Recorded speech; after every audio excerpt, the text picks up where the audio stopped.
conversation with ChatGPT. Is it GPT or GTP? GPT. Me. So the other day, I don't know why I did this, but I just for some reason asked GPT. They need to name that something else. I asked AI. How about that? Is that better? ChatGPT. I mean, there's Claude. There's it's ChatGPT. Gemini. GPT. Just go with AI. Yeah. But I asked it for some reason, what was the highest horsepower you can get out of the Subaru CVT? Remember the transmission in the WRX? How everybody used to make fun of it because it was a glass box. Yeah, and couldn't take. Yeah, that's pretty much the same thing. That's any CVT though. It's just a rubber band bathed in oil. Yeah. So it said, let me see. I got my notes pulled up. You're just opening ChatGPT again? Yeah, I'm just gonna have the whole conversation again. It said upper limit, and I thought this was quite high. It was 350 wheel horsepower. Mind you, I'm not going to be drag racing a Subaru Forester XT that's lifted. So it says, beyond 350 wheel horsepower, reliability becomes unpredictable. Okay. And it just says, out of curiosity, are you planning to keep the CVT, or are you considering an STI 6-speed swap down the road? Yes. Yeah. The answer is always yes. Well, yeah, if you got like 17 grand, but anyway, but that got my interest peaked. Yeah. And we got an Amazon delivery. Hold that thought. All right, we're back. So yeah, that got my wheels turning. I said I would love to do an STI 6-speed swap. Just need to figure out how to raise money for it. And I said, well, your name's S&R Motoring. Like, make some more videos, idiot. That's exactly how the conversation went. I mean, we never really made money off videos, though, no. So it's flawed in its thinking. We were monetized at one point in time, but anyway, it says it goes through the whole thing of everything I would need. Sell a kidney. Yeah, pretty much. I need transmission, rear differential, and axles, the drive shaft, pedal assembly, flywheel clutch, wiring, ECU programming, and labor, if not DIY. And it costs from $9,000 to $17,000. I know it's an automatic, but what about the 40 AT? Oh, okay. I don't know. All right. I'm fine with the automatic for now. Until it blows up. I think I must have uploaded a picture of my car at some point. Because it says, since you've already got the Overland vision going, which I never told it about. I don't know how it knew that. Have you asked it overlanding questions? Not in this chat. It knows everything. It's watching us. It says, since you've already got the Overland vision going, I'd do the build in stages. Well, yeah, of course. Do it. Instead of chasing the transmission first. So, today, we're going to go over what ChatGPT suggested I do in stages. So it says stage 1, lift kit, skid plates, full-size spare, a roof rack, all-terrain tires. I can't talk. Quality all-terrain tires and a CVT cooler. Protocol. So stage 1 is pretty much already complete. Not really. I do have a lift. I do have all-terrain tires. So can cross those off the list. And then stage 2, intake, top mount intercooler, a J-pipe, catback exhaust, which I don't think I'm going to do because when you're in the woods you kind of want to be quiet, right? Yeah, makes sense. So, and a professional tune. This would still be a blast to drive and remain reliable on the stock CVT. There you go. And then say for the STI drivetrain. Once swap is complete, increase boost and aim for 350 to 400 wheel horsepower, where the manual transmission really starts to find. Or starts to shine, not find. That's where it says, since you have an account named S&R Motoring, you could actually turn the build into content. Who would have thought? Yeah.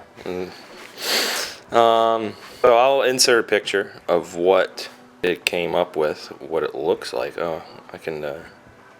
So this is what I came up with. It's pretty badass, but they don't make front bumper. The skid plates are like $1,200. And I don't know where they got the over fenders or anything like that from. But, so that's the goal right there. I think it looks pretty sweet. I can wrap it myself, because that's what I do, kind of.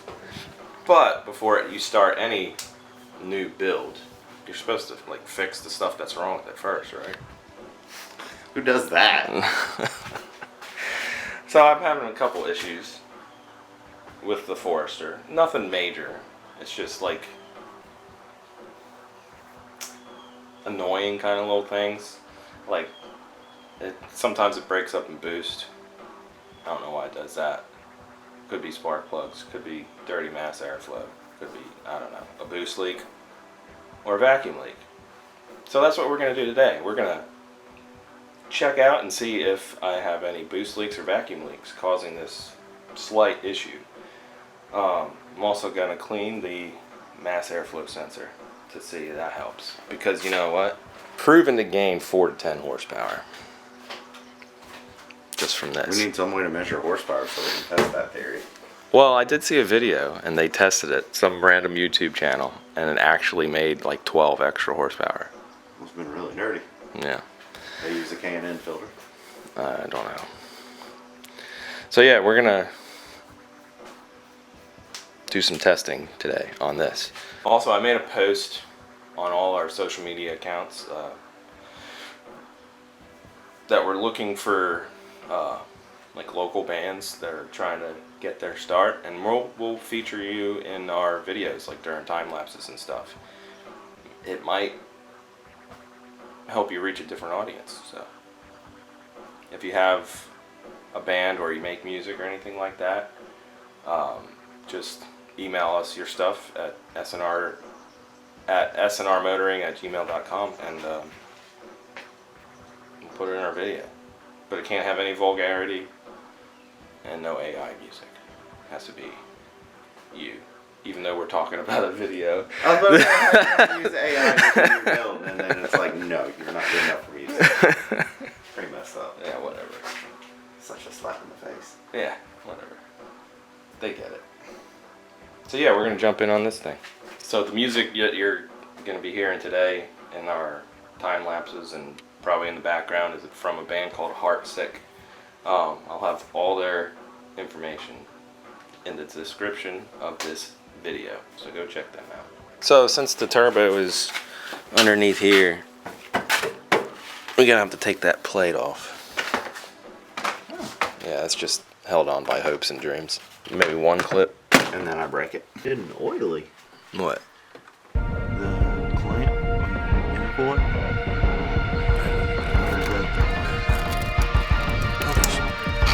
You broke its head. It's a prehistoric animal. Be free.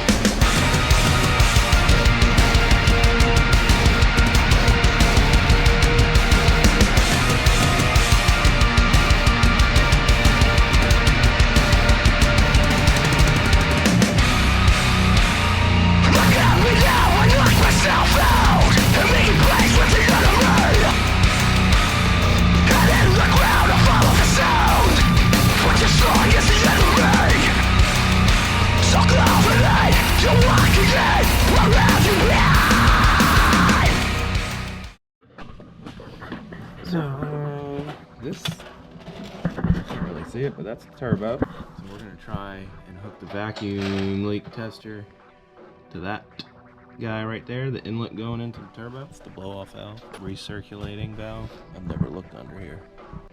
So, just taking a little gander. No, it's not bad. Did you see the turbo? No. There's like this black housing on the end of it. Mark? I don't know. Find out. So we got the boost leak tester kind of hooked up. Kind of keyword. Not a lot of room down here. Oh, I gotta turn my car on. So all it is a bike pump hooked up to this tube. And we're gonna pump it full of air and see if it holds pressure. If it's leaking, then we got a boost leak somewhere. Right?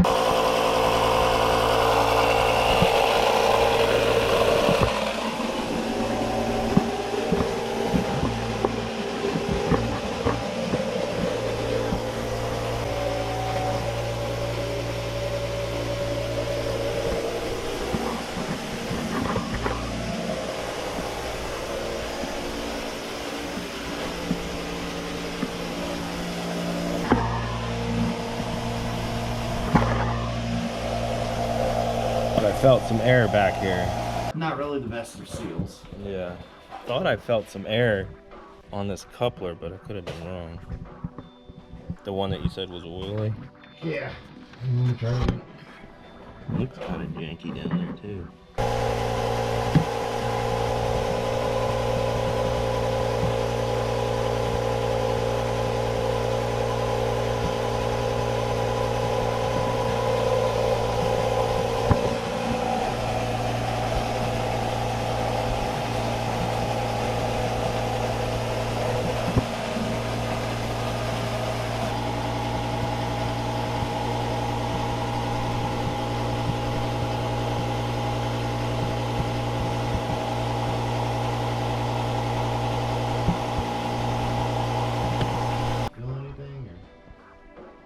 No. Okay. I mean, it was on there. I gotta hold it, but it was on there. I thought I felt a little bit over on this side, but I'm not quite Fan sure. wasn't on there. No. This hose is all messed up too. The one up here that you said was oily. Yeah. Did you see the actual hose? It's all janky. And if you feel down around the clamp towards the bottom, it doesn't even feel like it's on. It's not enough. Is it? Alright, so the boost leak tester didn't really show any signs of a boost leak. Still kind of iffy about this clamp, but Randall says it's on there. But eventually I'll probably like to get like an aftermarket intercooler piping kit.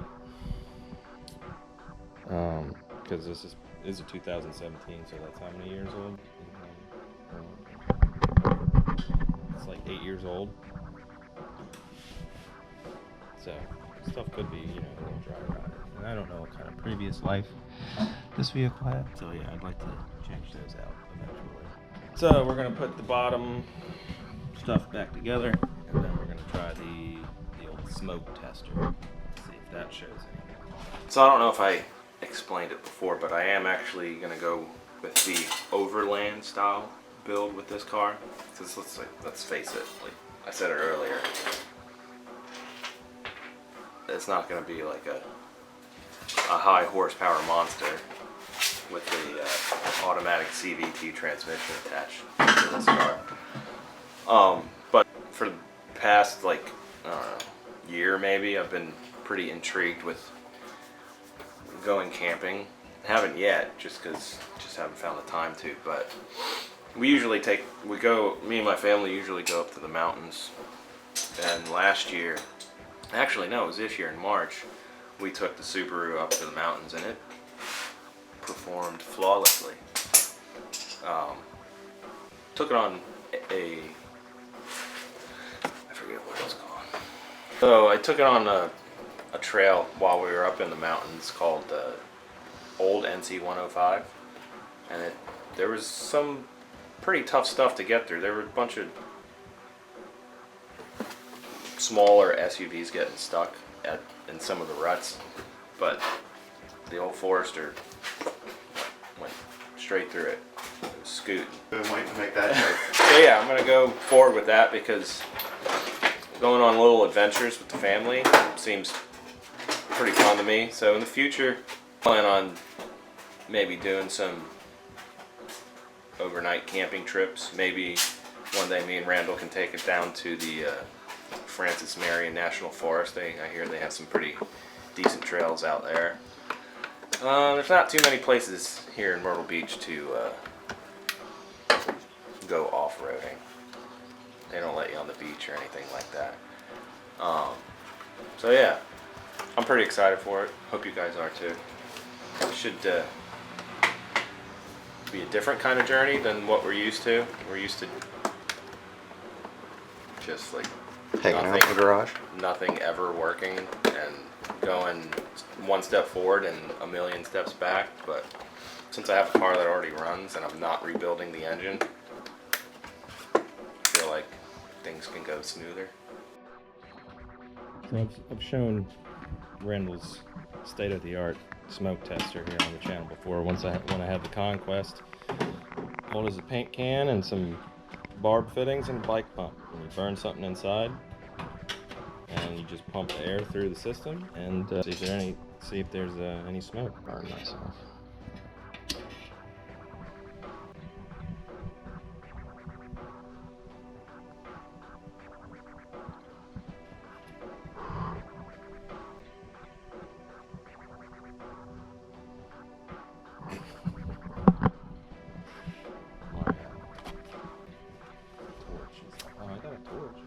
Burn it really good.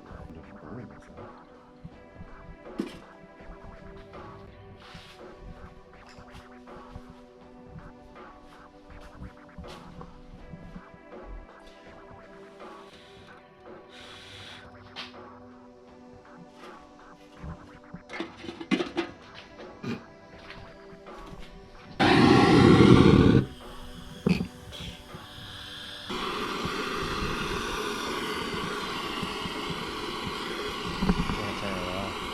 I got one hand. Alright, now we're cooking. Literally.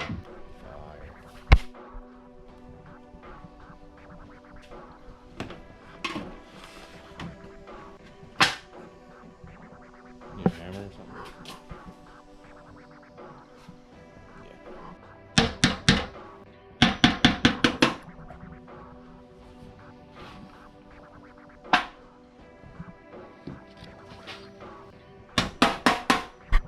Coming out of your duct tape hole.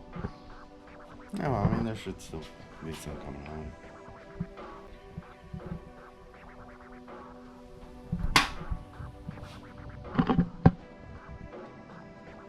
Seen anything?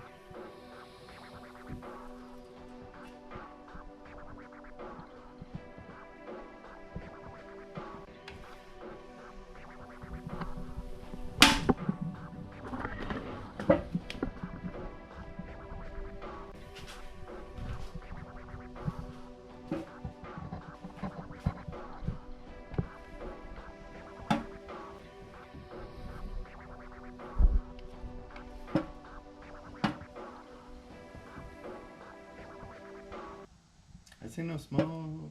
Yeah, I don't see anything. So that's good. Okay.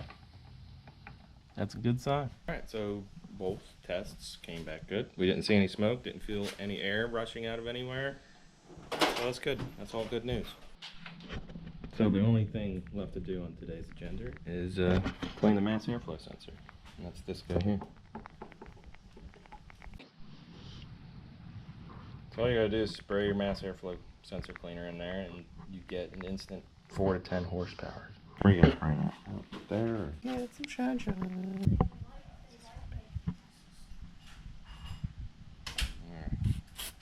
Oh, gotcha. That's alright. Guess that's it. There comes the fun part. What? Finding that screw.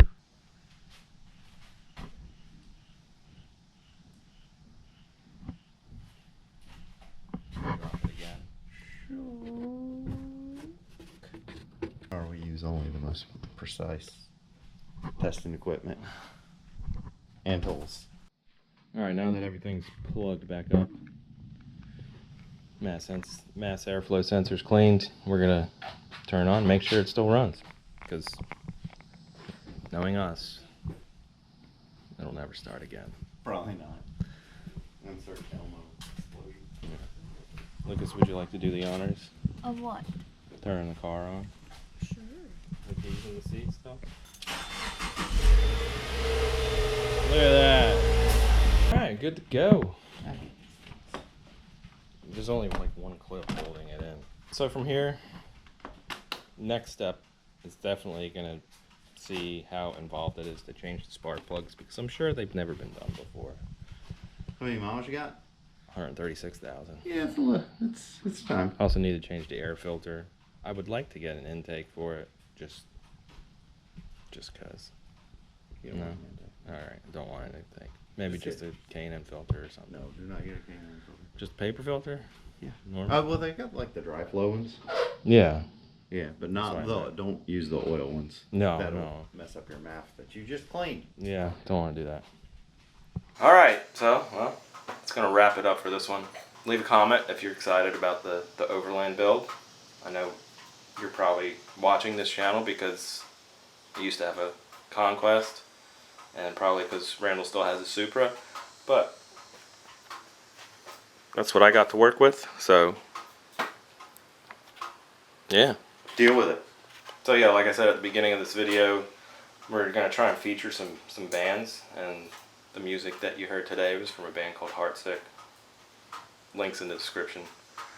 Next up for this, I would like to do like I said, the spark plugs, and maybe get a CVT cooler for it. And then stage 1 of the build will be pretty much complete, other than the roof rack and the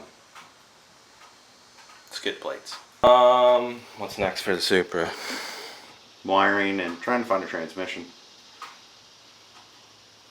So if you have a 5-speed transmission laying around that will fit with the 2J, send us an email. And cheap. Yeah, and cheap. Free, possibly. Even W58s are expensive anymore. Alright. You couldn't give those things away. I know. And now they're like $1,000.